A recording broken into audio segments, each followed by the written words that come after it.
இன்றைக்கி என்ன பார்க்க போகிறோம்னா பைக்கால் பைரோவில் எப்படி ஒரு ஷீட்லேருந்து இன்னொரு ஷீட்டில் எப்படி வந்து ஈஸியாக கேல்குலேஷன் மட்டும் தான் பார்க்குறோம். இப்போது ஷீட் நேம் கிளிக் பண்ணிங்க, ப்ளஸ் குறி கிளிக் பண்ணிட்டு ஷீட் நேம் இங்கே போயிட்டு இப்போ என்ன பண்ணுங்கள், இங்கே ஈக்குவல் இப்போது டேபிள் அப்படின்னு அடிச்சுங்க. இப்போது டேபிள் நேம் தெரிஞ்சால் டேபிள் நேம் வச்சுங்க. HPDC கொடுத்துனா ஓகே தான், அந்த டேபிள் ஃபுல்லாக வந்துடும். இந்த டேபிளில் இருக்கிற டேட்டா மட்டும் எனக்கு சம் பண்ணி வேணும். அதுலேயும் வந்து இந்த 3 காலத்தை விட்டு, அப்போ 3 காலத்தை விட்டு சம் பண்ணால் என்ன பண்ணலாம், ஃபஸ்ட்டு இங்கே ட்ராப் ஃபங்க்ஷன் யூஸ் பண்ணலாம். ட்ராப் கொடுத்துங்க, ட்ராப் கொடுத்துட்டு ப்ராக்கெட் க்ளோஸ் பண்ணுங்கள். ஃபஸ்ட்டு ரோ வந்து வேணுமா வேணாமல் கேட்கும். ரோ வேணான்னா கம்மா குத்துங்க.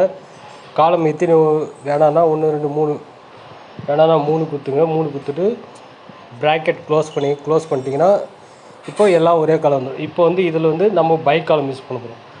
இப்போது இங்கே வந்து என்ன பண்ணுங்கள், இதுக்கு முன்னே பைக்கால்னு கிளிக் பண்ணிங்க. பைக்கால் கிளிக் பண்ணி ப்ராக்கெட் ஓப்பன் பண்ணிங்க. இப்போ வந்து இதில் வந்து லேம்டா ஃபங்க்ஷன் யூஸ் பண்ணோம். லேம்டான்னு அடிச்சிங்க. லேம்டா கொடுத்துட்டு இங்கே நேம் கொடுத்துங்க. நேம் கொடுத்துட்டு இப்போது நான் லோகான்னு கொடுத்துக்கிறேன். இப்போ என்ன பண்ண போகிறோம், சம் பண்ண போகிறோம். சம்ம ஆவரேஜாக என்னன்னு கொடுக்கணுமோ அதை கொடுத்துக்கலாம். சம்முன்னு கொடுத்துங்க. சம் கொடுத்து ப்ராக்கெட் லேம்டாவில் என்ன நேம் கொடுக்கணுமோ அதே நேம் அங்கே கொடுத்துங்க. லோகா கொடுத்துட்டு ப்ராக்கெட் க்ளோஸ்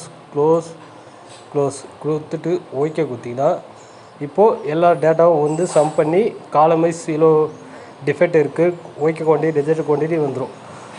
இதில் வந்து நம்ம டேட்டா ஹெட்டிங்கில் இருக்கிற டேட்டாவும் ஈஸியாக வந்து இது பண்ணிக்கலாம். இப்போ அதுக்கு என்ன பண்ணால் ஃபில்டர் ஃபங்க்ஷன் யூஸ் பண்ணலாம்.